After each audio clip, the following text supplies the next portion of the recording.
UT Martin head coach Jason Simpson, Skyhawks 52-17 winners over Eastern Illinois on Saturday. Big matchup on this Saturday. Second place in the line, UTM and TSU tie. That game is at Nissan Stadium on Saturday early evening. So, Coach, thoughts on your team, and we'll go to some questions. All right, good. Yeah, obviously, big win for us Saturday here at home. Um, didn't necessarily start exactly like we would like it to. We're down 7-0. I didn't think the first 15 plays or so of the game on offense were very clean either. But anyway, we got back in it, took the lead and anyway, did some good things and made some big plays. And, on defense, it was kind of bend, don't break. And eventually, we got the three, that was kind of the game plan. Then we got the three turnovers we scored on defense. Played good in the kicking game, made some kicks, punted the ball well, had some good return yards, a couple good kickoff returns. So, I thought all three phases really contributed. It was wasn't a perfect game by any means, but proud of the players and, I was very proud of them actually for coming off an open week, even though, you think that's a huge advantage sometimes. And it can be if you handle it the right way. Okay. But we had some momentum going. We hit the open week, but the kids did a nice job and the coaches did of keeping their focus, paying attention to the detail of what they wanted to get accomplished this week at home. And very thankful for the win.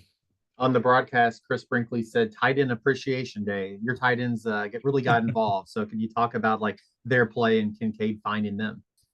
Well, I don't know necessarily that it's somebody told me it was like tight end day on Sunday or something like that, and all that. But it's we're just kind of a team, offense. There's a different stars, different guys that contribute every week. The ball just happened to go to them. They did a nice job. Kincaid did a nice job. But no, it is good to get those tight ends involved. But we're by no stretch of the imagination, one dimensional as far as our tight end catching touchdowns is just the way it's happened the last couple of weeks. And then we've talked about Jalen Sharp before, and he's been great on your defense. He had a 72-yard interception return that capped the scoring. But I know your defense played well, but he was our defensive player of the week this week.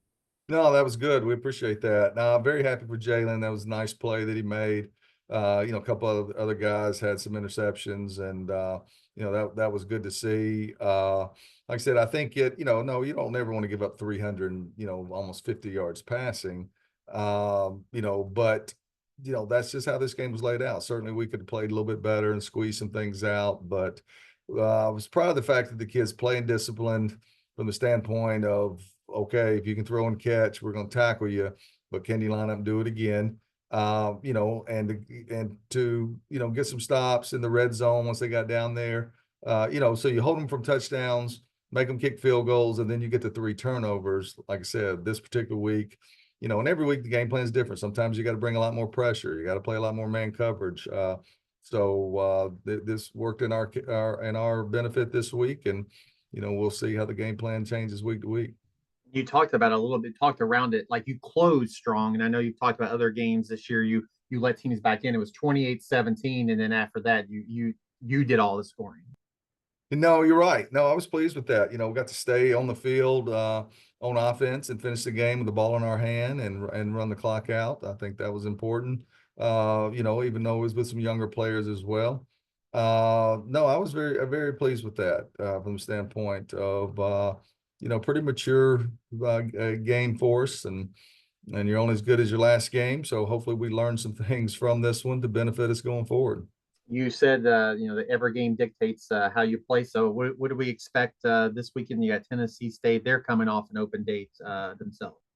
Yeah, first of all, they've Coach George done a very good job this year. They're playing well. They got 6 wins. I mean, they're ranked higher than we are. They've got more wins than we have. So it's going to be a very tough opportunity for us to go on the road, play there in Titan Stadium. So we're excited about it. But no, I have nothing but good things to say. They've got good players on defense, good scheme. There's everything is contested. Every run, every throw is contested. And there's some games are giving up 33 yards a game passing, 90 yards a game passing, and so done a great job on defense. Then offensively, there's The quarterback's very talented. Gone against him for several years now. They got some receivers that makes, some plays. They're very dangerous on special teams and the kickoff return and punt. So, Eddie's done a nice job. They've got a certain belief